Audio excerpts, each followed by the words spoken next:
L'Assemblée nationale. Je pense que sur le bilan du plan Sénégal émergent, je laisserai le soin au chef du gouvernement, Monsieur le Premier ministre, de revenir là-dessus parce qu'il s'agit effectivement du bilan des deux plans d'action prioritaires, phase 1 et phase 2, 2014-2018 et 2019-2023.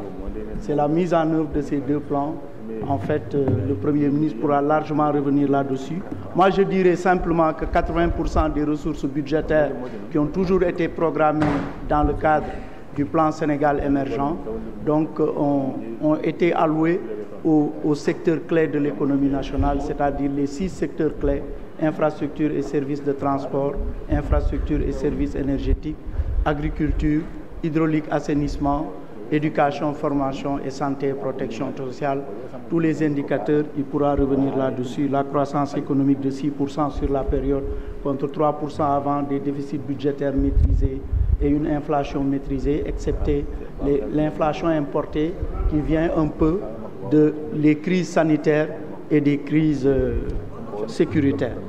Maintenant, par rapport au programme économique et financier avec le Fonds monétaire international, je voudrais simplement indiquer qu'il s'agit d'un programme du gouvernement. Le gouvernement avait conclu différents programmes avec le Fonds monétaire. Ces programmes se sont achevés le 10 janvier 2023 et le Sénégal a élaboré un nouveau programme économique et financier qui s'articule autour de 4 axes principaux. Le nouveau programme, c'est d'abord au niveau de la gestion des finances publiques.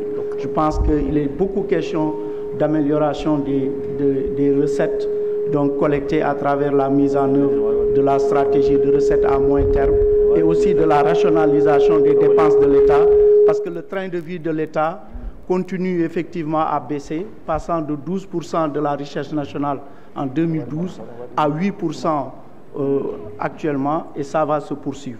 Le deuxième axe, c'est un axe aussi non moins important, c'est effectivement la transparence au niveau de la gouvernance financière. La gouvernance financière, il y a à peu près des indicateurs que nous avons véritablement identifiés dans le cadre de la gouvernance financière.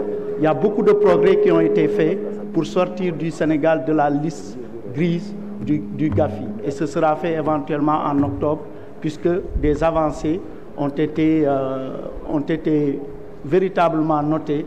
Dernièrement, notre équipe qui a été au niveau de l'île Maurice donc a été effectivement félicitée par les progrès, suite aux progrès faits par le Sénégal. Le troisième axe, qui est un axe aussi très important, c'est véritablement la résilience au changement climatique. Parce qu'il y a même un code de l'environnement, Monsieur le Président, vous l'avez indiqué tout à l'heure, on a introduit une loi sur le code de l'environnement. C'est un nouveau fonds de résilience et de durabilité auquel le Sénégal va accéder à hauteur de 75% de sa quote-part. Jusqu'ici, ce fonds qui a été institué au sein du Fonds monétaire international, il n'y a que le Rwanda, effectivement, qui en bénéficie. Le Sénégal sera le deuxième pays qui va en bénéficier. C'est un programme, Monsieur le Président, comme vous l'avez indiqué, de 1150 milliards. C'est 1150 milliards de francs CFA. C'est effectivement des conditions de financement qui sont conformes avec notre stratégie d'endettement. Le Sénégal reste toujours à profil de surendettement modéré, à l'instar de 15 pays en Afrique qui le sont.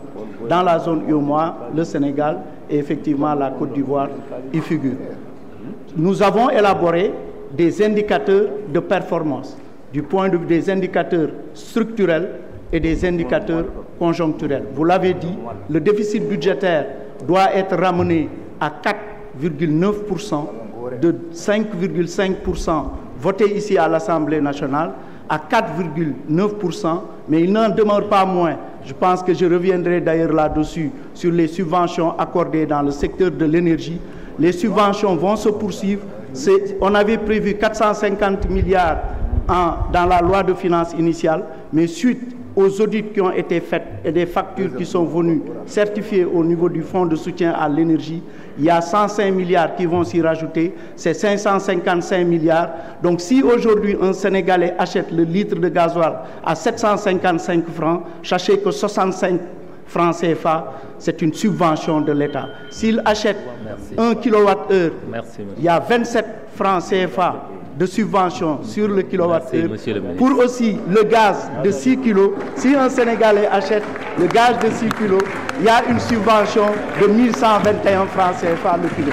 Mais je reviendrai là-dessus parce que c'est une question qui avait été également posée, mais c'est important. Je vais revenir.